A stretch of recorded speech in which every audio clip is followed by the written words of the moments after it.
starting a nonprofit and filing to get that official nonprofit status, what are some of the things you're going to need to prepare first?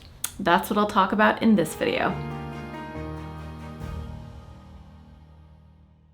Hi, welcome back to my channel. I'm Amber Melanie Smith.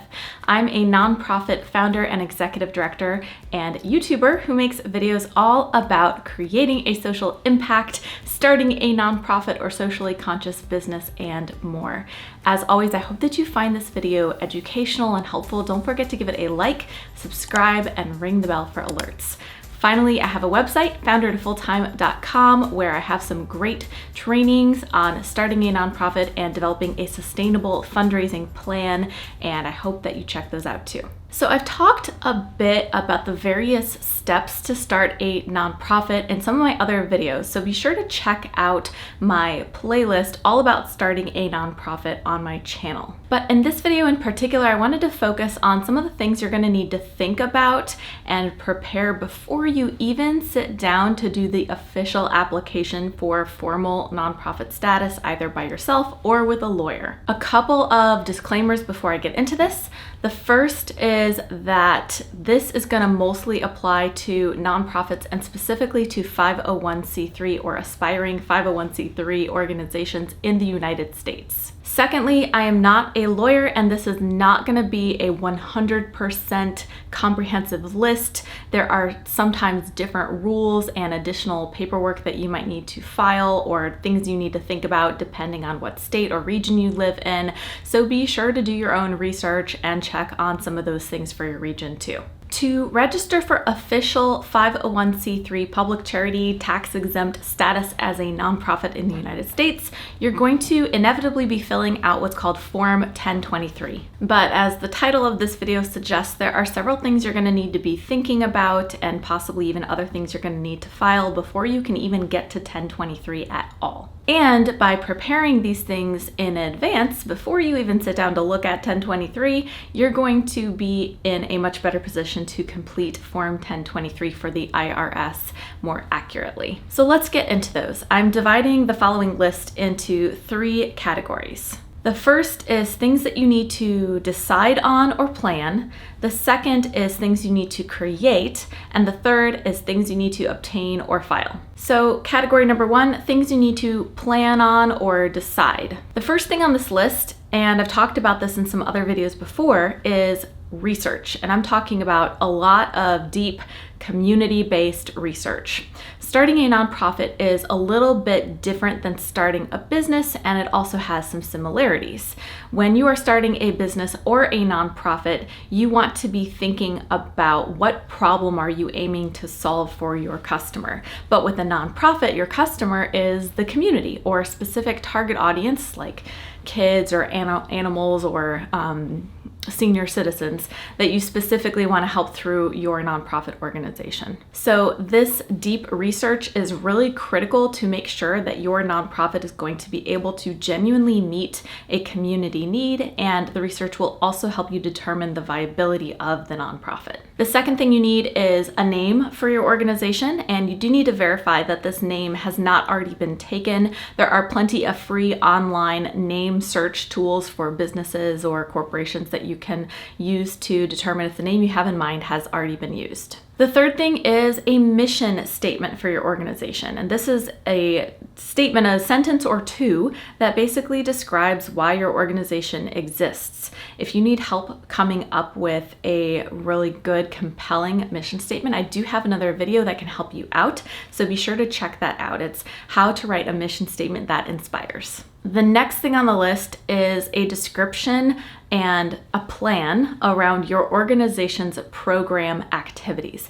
Now, when you're talking about a nonprofit, the program is basically what activities you're going to be taking on day to day to fulfill your mission. So if your mission is to combat youth hunger in your city, then your programs might include things like a lunch feeding program at schools, or a neighborhood mobile food delivery service or something like that. It's the how you're going to achieve your mission. And this program or programs and the design of them really need to be based on that research you initially did in the very beginning of this process, understanding your community's needs, the social or community issue that you plan to tackle, and the specific things, the specific gaps in service that exist, what's not already being done by other organizations, government, or businesses. On Form 1023, when you eventually get there, you will need to provide a detailed description of these activities,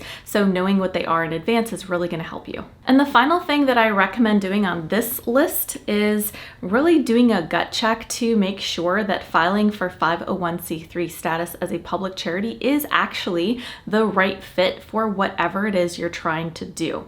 I've talked to some people who ultimately realize after they've thought through the community's needs and their ideas for programs that actually starting a for-profit business is a better fit or a better model to make their idea sustainable, or a social enterprise, which takes some ideas from the business world and the nonprofit world and kind of marries them together, or even just working their project as a singular one-off event or project without going through all the hassle and the cost of filing for formal nonprofit status. So I always recommend doing this just final reflection on if this is really what you want to do.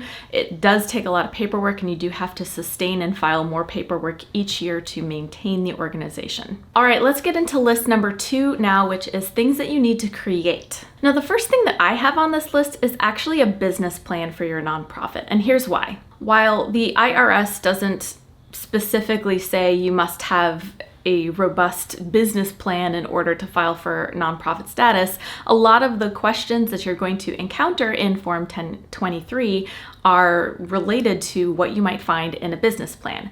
And creating a business plan is going to force you to think through some really important and possibly challenging questions about the viability and sustainability of your idea for a nonprofit before you get down to Form 1023. So if you go through and you create a business plan, then by the time you sit down to complete the formal application, you're going to be in a lot stronger position to go through the form quickly and accurately. The second thing you need to create on this list is your board of directors. And create is kind of a weird term because what I actually mean is you need to recruit other people in your community to serve on your board. Your board of directors is the group of people who are basically legally and financially and fiscally responsible for your nonprofit and its operations. And I've had this question before of, can you start a nonprofit without a board? And generally the answer is no.